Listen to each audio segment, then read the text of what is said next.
1장 1975년부터 1990년까지 대한지방행정공제의 출범, 새로운 출발을 알리다. 1절 초창기 대한지방행정공제회의 경영과 조직. 1. 대한지방행정공제회 설립과 의미. 대한지방행정공제회의 전신인 대한지방행정협회는 6.25 전쟁 당시인 1952년 5월 임시 수도였던 부산에서 내무부 장관의 인가를 받아 사단법인으로 설립되었다. 지방행정공무원의 복지 증진과 교양 제고를 위해 설립된 대한지방행정협회는 내무부 주도로 운용되고 있었는데 관 주도의 공제기관이라는 한계성에 대한 문제가 지속적으로 제기되었다. 당시 공무원에 대한 처우는 일반 기업에 비해 열악한 수준이었으며 기금의 영세성 등으로 인해 회원을 위한 각종 사업 추진과 혜택 확대에는 한계가 있었다. 이로 인해 지방행정 공무원들 사이에서는 기존에 대한 지방행정협회가 회원들의 의사 반영이 미흡할 뿐더러 다양한 공제제도를 개발하기에는 역부족이라는 인식이 팽배해졌다. 이에 따라 정부에 의한 처우 개선과는 별도로 자주적인 공제제도를 확립하고 후생복지 증진을 위해서는 획기적인 공제기구의 설립 운용이 절실하게 요구되었다. 1970년대 들어서는 회원을 위한 진정한 공제기구 설립을 갈망하는 일선 지방행정 공무원들의 요구가 더욱 증가했다. 이러한 시대적 요청과 지방행정 공무원들의 열망에 따라 1975년 2월 1일에는 박경원 내무부 장관의 승인하에 대한지방행정공제회로의 발전적 개편이 단행되었다. 대한지방행정공제회가 지방행정공무원들의 염원을 담아 역사적인 첫발을 내딛게 된 것이다. 대한지방행정공제회는 설립과 함께 현직 관료로 구성된 임원진을 순수 민간인 체제로 전환하고 초대 회장에 최병한 씨, 총무이사에 신영재 씨, 공제이사의 남상집 씨를 각각 선임했다. 또한 행정공제회 설립에 따라 정관을 제정하고 설립 목적을 내무부 본부 및 산하기관에 근무하는 10만 지방행정공무원의 교양 증진을 통한 자질 향상, 재직 시 후생 복지 사업을 통한 사기 진작으로 공직에 전념할 수 있는 환경 조성, 퇴직 후의 생계 안정과 지방행정 참여 기회 부여 등으로 명시했다. 행정공제회는 이러한 목적을 달성하기 위해 설립 직후부터 지방행정공무원의 복지 증진을 위한 공제제도를 실시했으며 퇴직급여, 재해급여, 유양급여 등의 재급여, 사업과 학자금, 이재복구자금, 유양자금 등의 대여사업을 활발하게 펼쳐나갔다.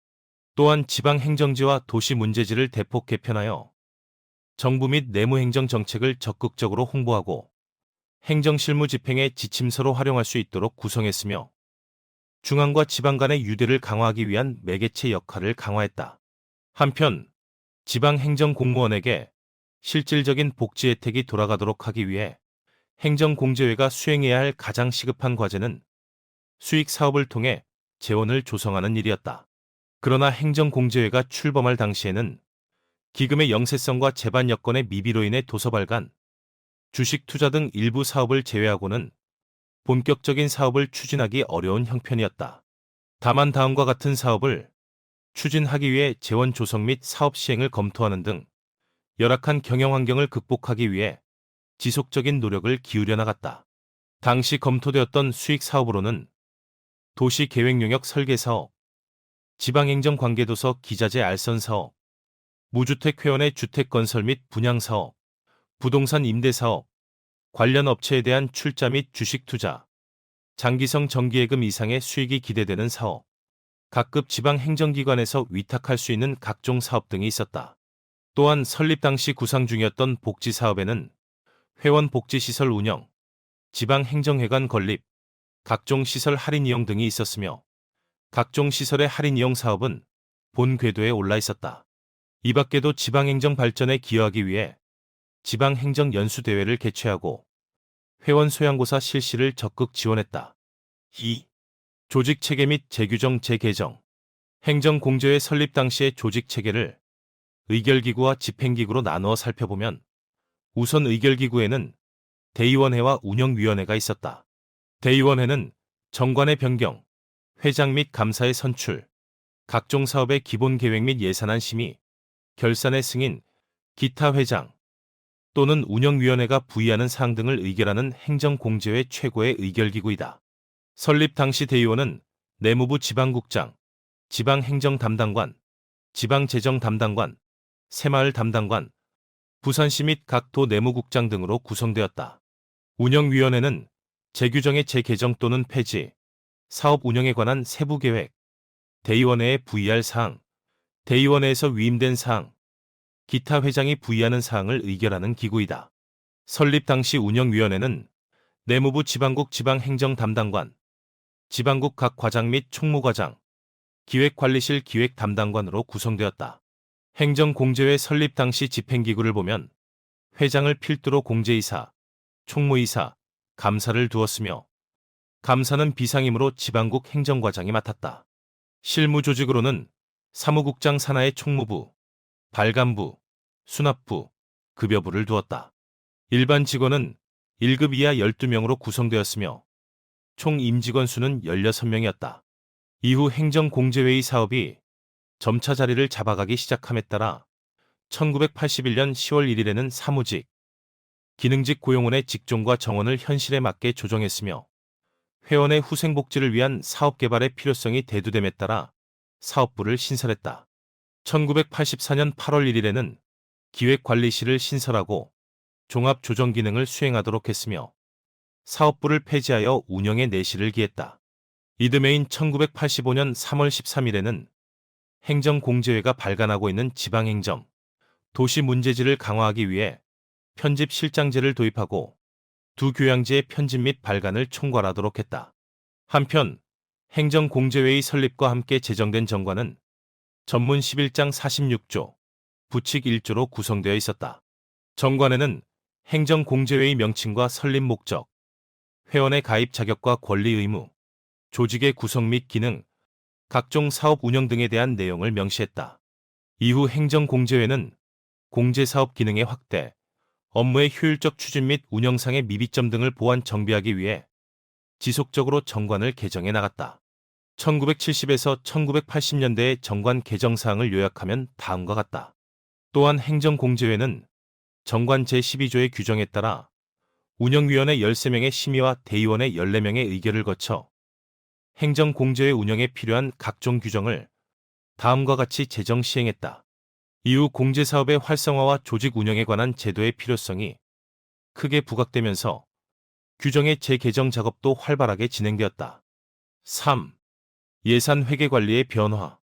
행정공제회의 예산은 수입 지출 중심의 일반 회계와 법인세법에서 정한 수익 사업에 해당하는 특별회계로 구분 편성되었으며 각 회계는 자본거래를 나타내는 자본예산과 손익거래를 표시하는 손익예산으로 구성되었다. 이러한 회계 구분 및 각 개정 과목의 분류는 회계 처리 기준의 변화에 따라 지속적으로 변화해왔다. 설립 초기부터 1981년까지 행정공제회의 일반회계는 발간 수익과 발간 사업비를 중심으로 구성되었다. 또한 특별회계는 공제회비 기금관리 특별회계, 지방행정육성 특별회계, 임직원 급여금 특별회계 등 세 부문으로 나뉘었다. 이때까지만 해도 행정공제회의 회계는 일반회계와 특별회계로 구분 격리되어 있었으며 자본예산과 손익예산의 구별은 없었다. 이러한 구분이 이루어진 것은 1982년도 예산 편성부터였다. 1982년부터 1986년까지는 동일한 예산 편성 체계를 유지했는데 일반회계와 특별회계를 각각 자본예산과 손익예산으로 구분했다. 일반회계는 자본예산으로 회원 부담금, 회원 대여금의 수입 지출 및 투자자산과 사내계정 전출입금 등을 편성했으며 손익예산에는 예탁금 이자 수입과 공제사업비 등을 편성했다. 특이한 점은 퇴직급여금을 자본예산의 부가금으로 사망요양재해 급여금을 손익예산에 공제사업비로 구분하여 편성했다는 것이다. 특별회계는 자본예산으로 투자자산, 사내계정 전출입금과 임대보증금의 수입 및 상환을 편성했으며 손익예산은 주로 발간 및 임대에 대한 수입 및 관련 지출로 편성했다. 이중 투자자산은 일반회계와 특별회계가 중복되었는데 일반회계의 투자자산은 투자 유가증권의 수입 및 지출에 관한 것이었으며 특별회계의 투자자산은 회관 건물 관련 주택 채권의 수입 및 지출에 관한 사항이었다. 사내 계정 전출입금은 일반 및 특별회계 간의 자금 전출입에 대한 것이었으며 특히 특별회계의 경우에는 회관 임대 보증금 등 수입 및 상환을 위한 자금 전출입에 대한 것이었다.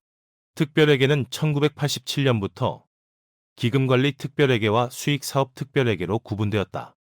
기금관리 특별회계에서는 기존의 회원 대여금 지급과 상환을 자본 예산으로 분류하고 예탁금 이자 수입 등을 손익 예산으로 분류했다. 수익사업 특별회계에서는 발간 수입, 임대 수입 등의 일반 사업을 손익 예산에서 취급했으며 이러한 체계는 1988년까지 지속되었다. 1989년과 1990년에는 일반회계와 기금관리 특별회계를 통합하여 일반회계로 운영했으며 수익사업 특별회계는 기존대로 운영했다. 결국 1990년까지는 수익사업과 고유 목적 사업의 구분이 분명하지 않은 형태로 예산 편성이 이루어졌으며 주로 운용 목적에 따라 계정 과목이 혼재된 형태를 유지했다. 즉 투자자산을 퇴직급여 원금 및 부가금의 지급 재원을 마련하기 위한 투자자산과 기금 관리를 위해 운용하는 투자자산으로 분리하여 운용했던 것이다. 예산 규모의 경우 1975년 16억 7천만 원에서 10년 후인 1985년에는 105억 8,900만 원으로 10배 가까이 증가했다. 한편 행정공제회의 자본금은 회원 부담금과 지방자치단체의 출자금, 사업을 통해 발생하는 순수익금으로 구성되었다. 하지만 지방자치단체 출자금은 행정공제회 설립 이후 출자 실적이 전혀 없었다. 이에 따라 실제 자본금은 가입 회원이 매달 납입한 회비 부담금 중 급여금으로 지급되고 남은 부담금과 이익적립금의 누계 잔액인 지급준비금이 전체를 차지했다. 행정공제회 설립 당시 지방행정협회로부터 인수한 자산은 6억 3,700만 원에 불과했으며 자산의 97.2%인 6억 2,100만 원이 지방행정회관 건립 비용으로 계상되었다.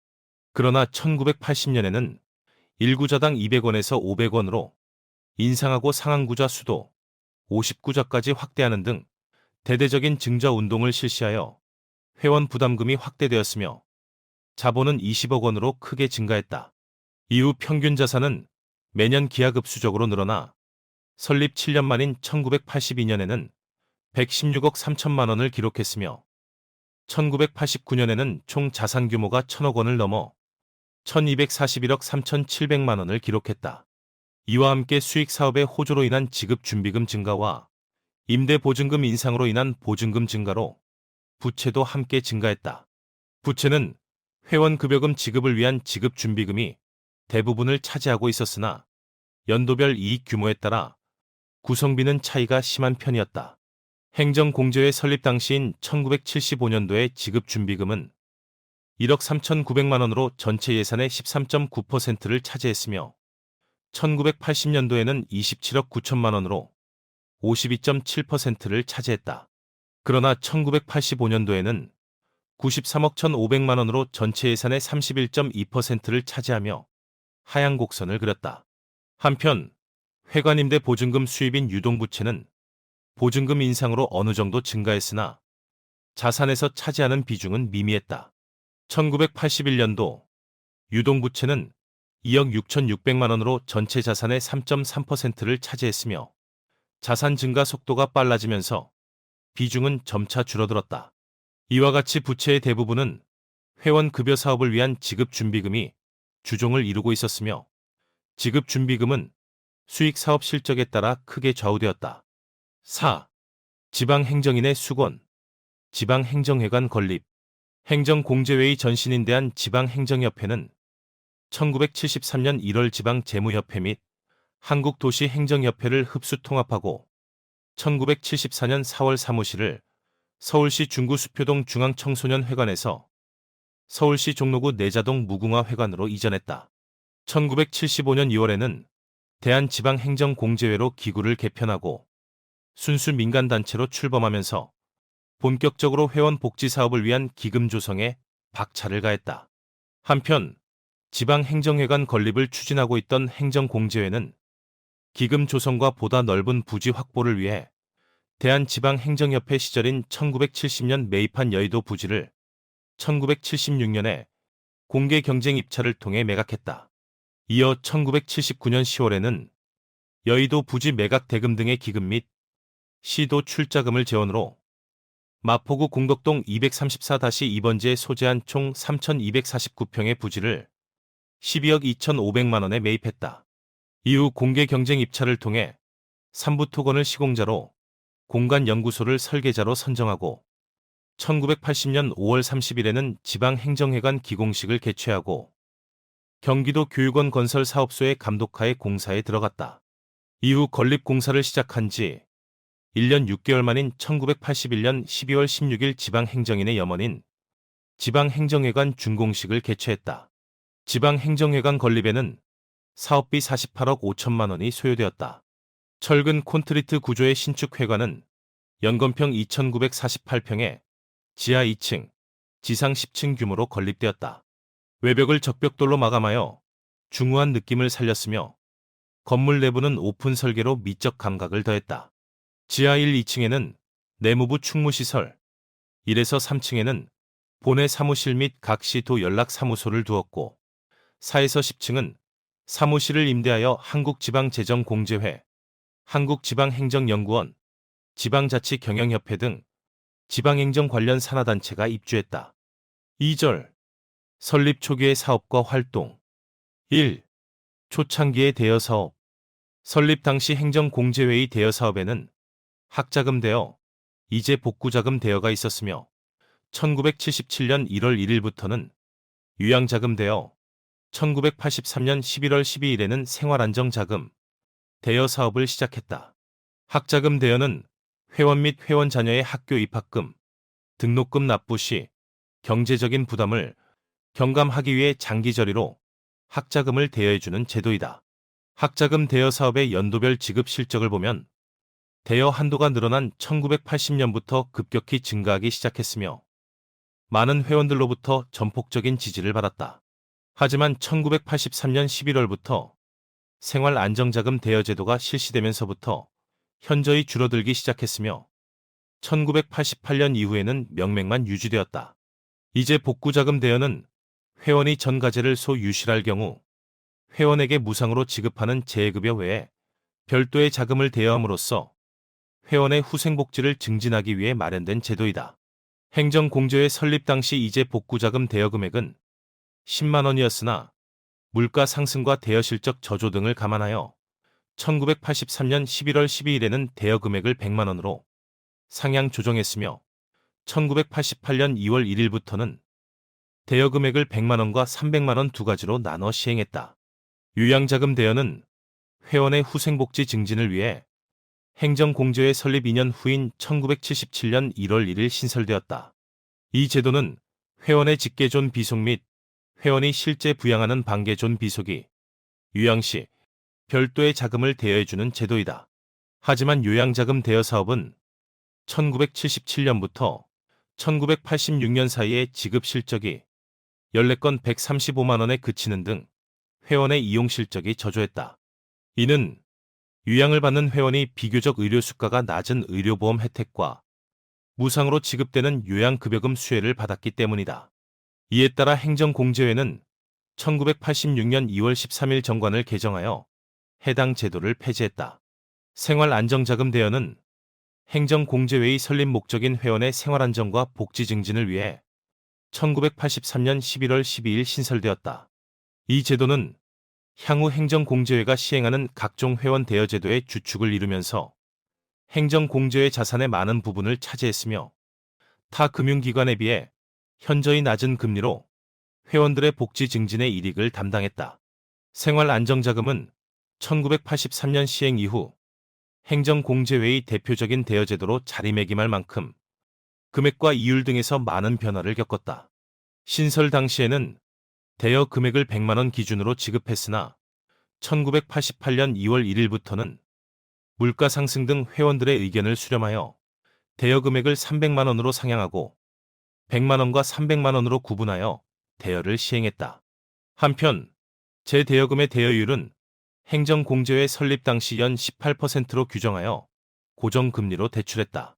그러나 대여금리가 고정되면서 외부금리와의 괴리로 인해 현실적으로 많은 문제점을 드러냈다. 이에 따라 1982년 5월 1일에는 대여금리를 현실성 있게 운용하기 위해 규정을 개정하고 시중은행의 일반 대출 금리를 적용한 연동금리제도로 변경했다. 2. 설립 초기의 급여제도. 행정공제회는 설립 직후부터 퇴직급여, 사망급여, 요양급여, 재해급여, 탈퇴급여 등 5종의 급여제도를 운영했다. 종류별 급여제도의 변천 과정과 실적을 살펴보면 다음과 같다. 퇴직급여는 공무원이 재직 기간 중에 행정공제회에 납부한 회비에 대해 소정의 이자를 계산하여 퇴직하는 공무원에게 지급하는 급여제도로 행정공제회에서 가장 큰 비중을 두고 실시하는 기본급여이다. 행정공제회 설립 당시에는 정부의 공금리가 월등히 높은 상태에서 퇴직급여 금리를 적용하여 지급했다. 당시 적용금리는 17.4% 복리로 당시 시중은행 1년 만기 정기예금 금리보다 2.4% 높은 금리를 복리로 책정하고 이 금리를 배율로 환산하여 퇴직급여 배율을 정했다. 1980년도에는 회원의 복리후생 증진 및 회비구좌 증자 차원에서 1980년 말까지 가입된 회원 중 1981년 말까지 6구좌 이상 증자하는 회원에 대해 퇴직급여금 계산 시 경과년수의 1년을 가산한 퇴직급여율을 적용했다. 그 후 정부의 지속적인 금리 인하 정책으로 공금리가 현저히 낮아져 17.4%의 퇴직급여율을 계속 유지하기가 어려워지자 지급준비금 확보를 위해 기존의 투자사업보다 수익성이 높은 사업을 연구하기에 이르렀다. 한편 회원 수의 증가에 따라 퇴직 회원도 이에 비례해서 늘어났는데 특히 1982년에서 1984년 사이에는 연간 퇴직 회원이 1981년에 비해 2,968명이나 늘어났다. 이는 행정공제회 설립 이후 퇴직한 회원 중 퇴직급여를 청구하지 않은 미청구자와 청원경찰 등 자격 미달자에 대한 일제 정리에 들어갔기 때문이었다. 또한 1985년에는 소방공무원만을 회원으로 하는 소방공제회가 별도 법인으로 설립되어 행정공제회로부터 독립함에 따라 3,038명의 소방공무원이 일제히 퇴직했다. 이어 2년 후에는 정부조직법의 개정으로 산림청이 농수산부 산하기관으로 재편되면서 1,384명의 산림청 공무원이 행정공제회를 집단 퇴직하기도 했다. 퇴직급여금의 지급 실적을 보면 1975년에는 141만 6천 원에 불과했다. 이후 1구좌당 단위 비용이 대폭 상승하고 구좌의 한도를 최고 300구좌까지 상향 조정하면서 1980년 기준 퇴직급여 지급액은 1억 2,100만 원에 이르렀다. 그 후로도 회원들의 회비 불이백 신장세가 꾸준히 이어진 결과 1987년 한 해 퇴직급여금 지급 총액은 14억 2,400만 원에 다다랐다. 17.4% 복리가산 시점으로 퇴직원금은 총 지급액 14억 2,400만 원의 64%인 9억 1,200만 원에 이르렀으며 부가금은 무려 36%인 5억 1,200만 원을 기록했다. 또한 1989년에는 퇴직급여 지급원금이 10억 원을 넘어섰고 이듬해인 1990년에는 부가금만 13억 4,600만 원에 달했다. 사망급여는 회원이 재직 중 사망한 경우에 퇴직급여금 외에 별도로 지급되는 급여제도로 설립 당시부터 지금까지 지급되는 복지제도이다. 행정공제회 설립 당시에는 공무원 급수에 따라 회비 납부 금액이 정해져 있었으며 사망급여도 기혼자 10만 원, 미혼자 5만 원으로 지급 기준이 정해져 있었다. 이후 1980년 1월 1일부터 회비를 1구좌당 500원으로 하여 최대 50구좌까지 납입할 수 있도록 하면서 사망급여금도 회비 납부 구좌 수에 따라 지급하도록 변경되었다.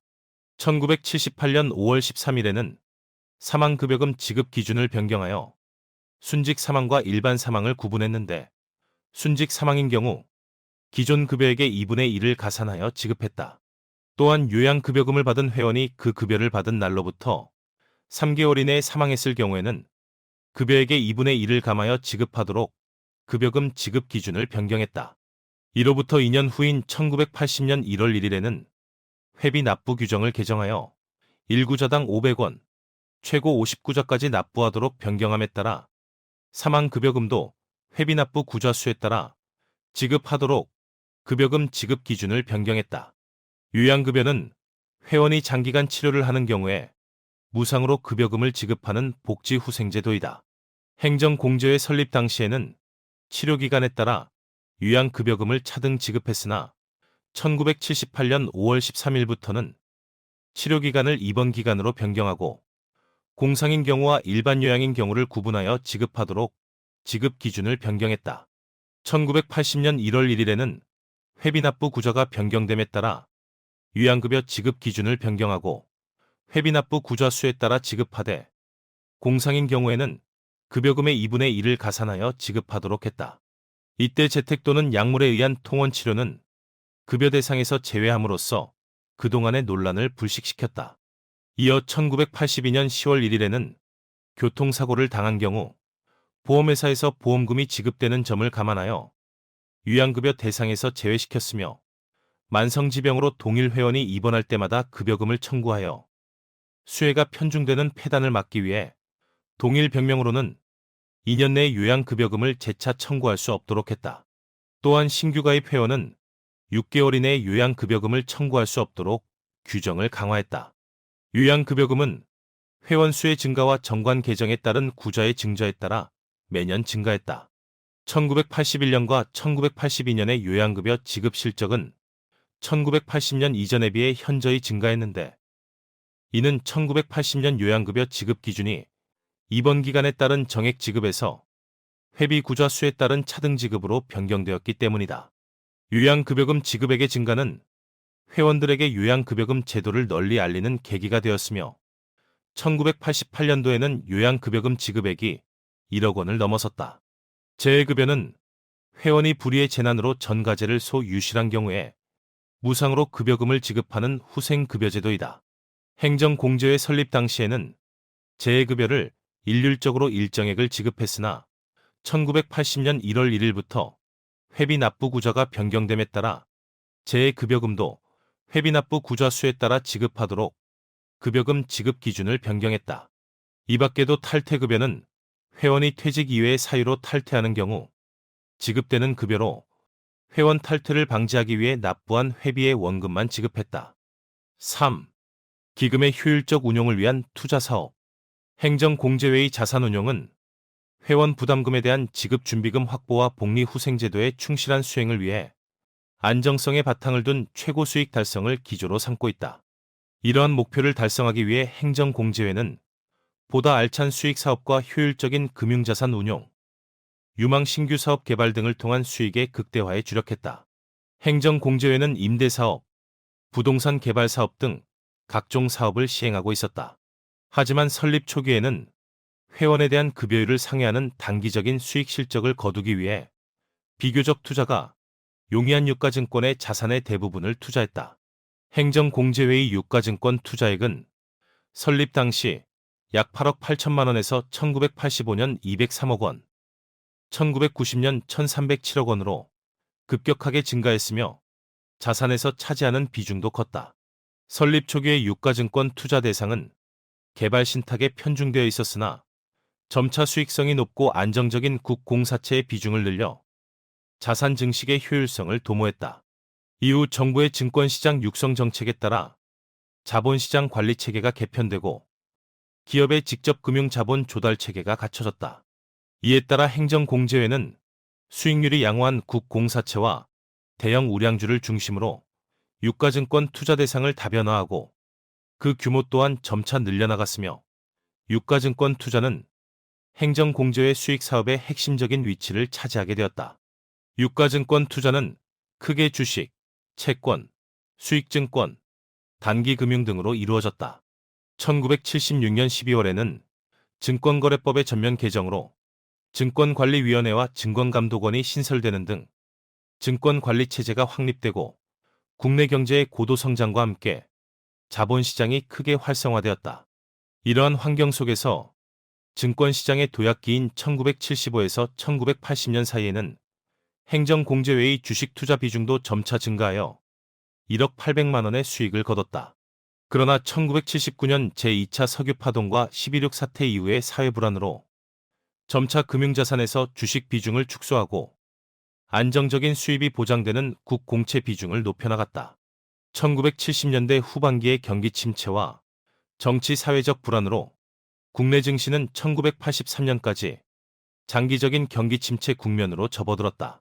정부는 증시 침체를 타개하기 위해 1981년 증권시장 국제화 추진계획, 1982년 증권거래법 대폭 개정 등 다양한 정책을 추진했다. 이로 인해 1984년 이후 증권시장은 물가 안정, 견실한 경제 성장과 함께 부동산 투기 억제로 부동산 자금 유입이 활발해지면서 안정된 성장세를 이어갔다. 행정공제회는 1980년대 초반의 경기 침체에 따라 안정적인 수익 확보 차원에서 주식 투자를 축소하고 채권 부문의 투자를 지속적으로 늘려나갔다. 그러나 1980년대 후반으로 들어서면서 주식의 대중화와 국제 간 경제 교류 증대, 국제 자본시장 간의 활발한 교류, 국제수지 흑자 등으로 증권시장은 유례없는 장기화랑 국면으로 접어들었다. 포항제철주 상장과 올림픽 특수도 주가 상승을 주도했으며 코리아 펀드의 성공과 외국인의 국내 주식 간접 투자 확대를 허용한 점도 주식시장 화랑에 한 몫을 했다. 이와 같은 국내 증시의 화랑에 따라 행정공제회 또한 주식 투자를 재개했다. 1987년 금융자산의 9.99%를 차지하던 주식 부문은 불과 2년 후인 1989년에는 57.02%를 차지했으며 주식 투자 수익률도 117억 원에 달했다. 1989년 4월 초에는 주가지수가 일시적으로 1000포인트를 넘어섰으나 이후로 경기가 하강 국면으로 진입하고 정치 사회적 불안과 급격히 증가한 물량 공급 등으로 주식 시장도 장기 침체 국면으로 들어섰다. 채권 투자의 경우 소정의 수익률이 확보되고 안정성을 보장받을 수 있다는 것이 큰 장점이었다. 행정공제회는 설립 당시인 1975년부터 국공채 및 개발 신탁에 많은 비중을 두고 투자를 시작했으며 투자 금액 또한 8억 7,700만 원으로 금융자산의 대부분을 차지했다.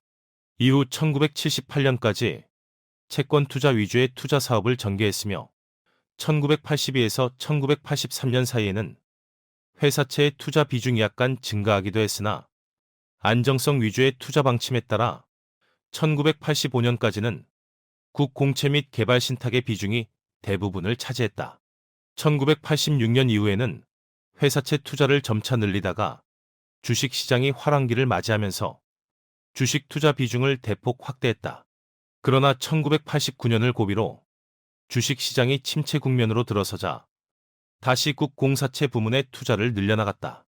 수익증권 부문에 대한 투자는 1982년부터 시작되었으며 당시 투자 금액은 11억 원이었다. 1983년에는 이자 및 배당 소득에 대하여 소득세가 부과되지 않거나 원천징수가 면제되는 기관, 법인, 단체 등의 투자 수요에 부응하기 위해 면세형 주식 투자 신탁이 개발되는 등 다양한 상품이 등장했다. 이후 투자 지표가 다양화되면서 1985년 2억 원에 그쳤던 투자액은 1986년 74억 6,100만 원으로 대폭 증가했다. 그러나 1989년 4월 이후 증시의 장기 침체와 실물 경기의 악화로 신탁 상품의 해지 규모가 설정 규모를 월등히 초과하면서 투자 규모를 점차 줄여나갔다. 또한 1975년 정기예금 100만 원 예치로 시작한 단기 금융상품에 대한 투자는 1980년 11월 11억 9,600만 원으로 늘어났다. 이는 유가증권 투자의 약 40%에 해당하는 규모로 안정성과 수익률이 높았던 개발신탁 및 국공사채 투자에 비해 상대적으로 비중이 낮았다. 1980년 이후 투자금융회사의 신설 제한으로 단기금융업계는 비약적인 발전을 보였으나 1982년 5월 거액의 어음 사기 사건이 발생하자 정부는 다시 금융기관 신설을 허용했다. 이 과정에서 투자금융회사가 놀라운 성장세를 거듭하자 행정공제회는 1980년대 후반부터 환매조건부 채권, 어음관리 구좌 등 단기 금융상품의 종류를 다양화했다. 이어 1987년 이후에는 대신 개발금융 1호 등 성장성이 기대되는 중소기업에 투자하는 창업투자조합에 대한 투자를 시작했다. 4. 월간지 발행사업 행정공제회의 전신인 대한지방행정협회는 1952년 7월 지방행정지를 창간한 데 이어 1973년 1월에는 지방재무협회와 한국도시행정협회를 흡수 통합하고 1966년 9월부터 발간되기 시작한 도시문제지를 계승 발간했다. 이후 1975년 출범한 행정공제회는 이들 월간지를 계승, 발간하고 일반 시중의 잡지 판매가에 비해 현저히 낮은 가격으로 교양지를 배부했다. 지방행정지는 당시 새마을 운동과 농촌주택 개발 사업 등 국가 시책 사업이 활발하게 추진되는 상황에서 정부의 각종 시책 홍보와 내무행정 수행 지침서로서의 역할을 톡톡히 해냈다. 당시 행정공제회는 지방행정지의 배분 기준을 임의로 작성하여 구독하도록 했다. 이후 행정의 복잡화 다양화로 인해 지방행정지의 게재 내용은 이런 지방 공무원들과의 소통의 한계를 드러냈고 정부의 긴축 재정에 따라 구독 부수는 1983년부터 현격히 줄어들었다.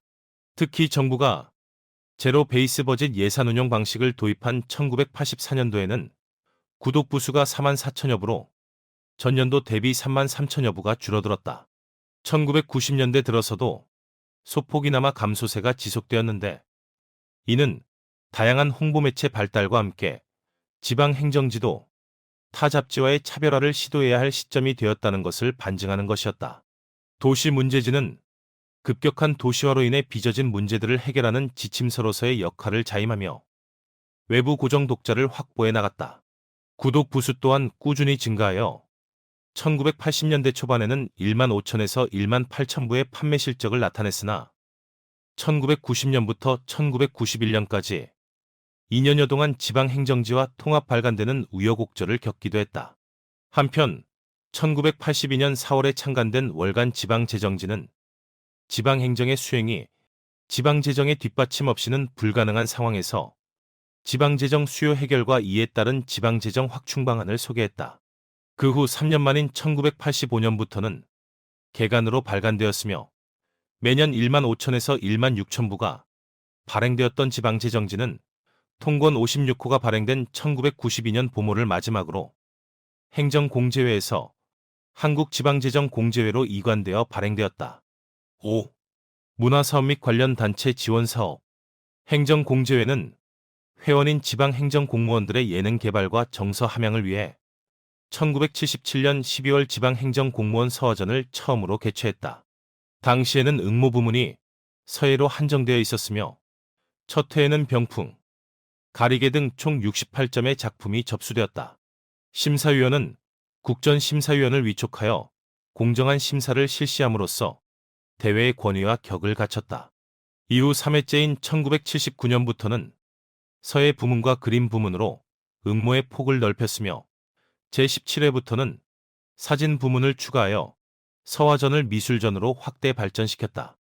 3절 회원 및 회비의 증가 행정공제회는 설립 당시 회원 확보를 최우선 과제로 삼고 업무 개시와 함께 회원가입 활동을 적극적으로 펼친 결과 설립 11개월 만인 12월 말 7만 9,603명의 회원을 확보하게 되었다.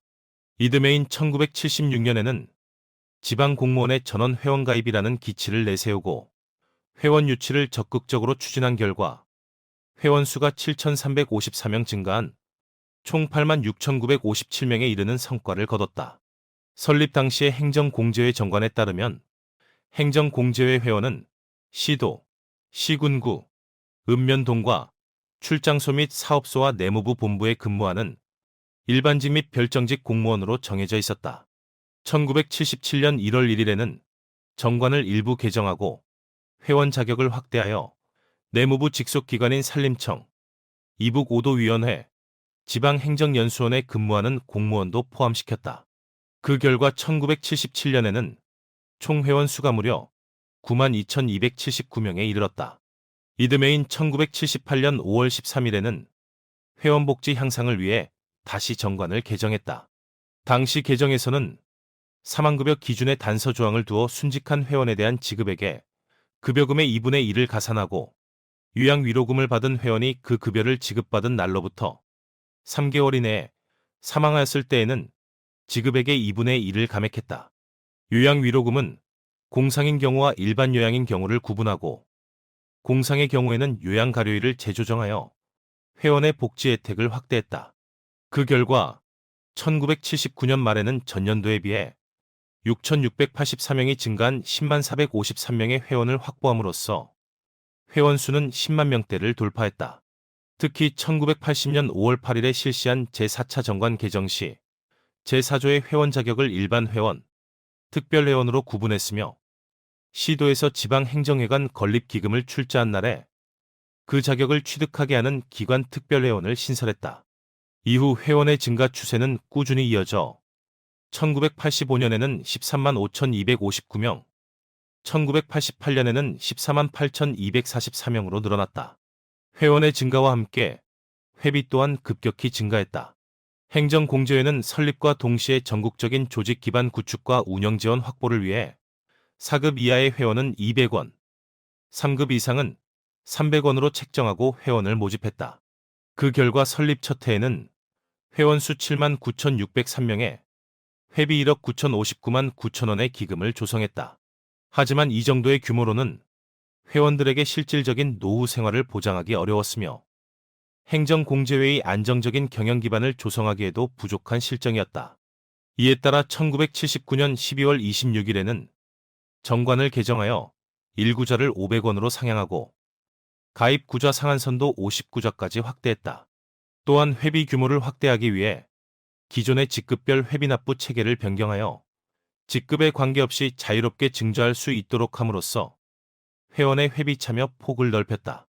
그 결과 1980년도 한 해에 증가한 회비기금은 설립년도부터 1979년도 말까지 5년 동안 총회비보다 5억 143만 9천원이 많은 8억 7,249만 4천원의 실적을 거두게 되었다. 이러한 성과에 힘입어 1981년에는 더욱 활발한 홍보활동과 함께 저구자 회원 증자 권유 등을 적극 전개한 결과 신규 회원 2만 2,701명과 회비 7억 6,400만 원의 실적을 거뒀다. 더 나아가 1983년 11월 12일에는 정관을 개정하여 생활안정자금을 신설하고 회원의 생활안정을 위해 필요한 자금의 일부를 대여할 수 있도록 했다.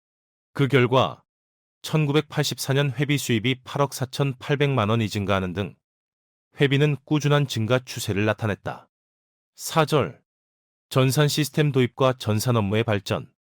행정공제회가 설립될 당시에는 회비 규모가 1억 9천만 원 정도로 크지 않아 제반 공제 업무를 수작업으로 처리했다. 하지만 5년 후인 1980년 말 회비 규모는 설립 당시의 4.5배인 8억 7천만 원까지 늘어나는 등 매년 4-5배의 급격한 성장세를 이어갔다. 이로 인해 회원 및 회비가 폭발적으로 증가하여 더 이상 회원 관련 관리 업무를 수작업에 의존할 수 없게 되자 업무 전산화의 필요성이 대두되었다. 이에 행정공제회는 1983년 말 회비, 수납, 재급여금 처리, 대여 업무 등을 전산화하기 위한 프로젝트를 실시했다.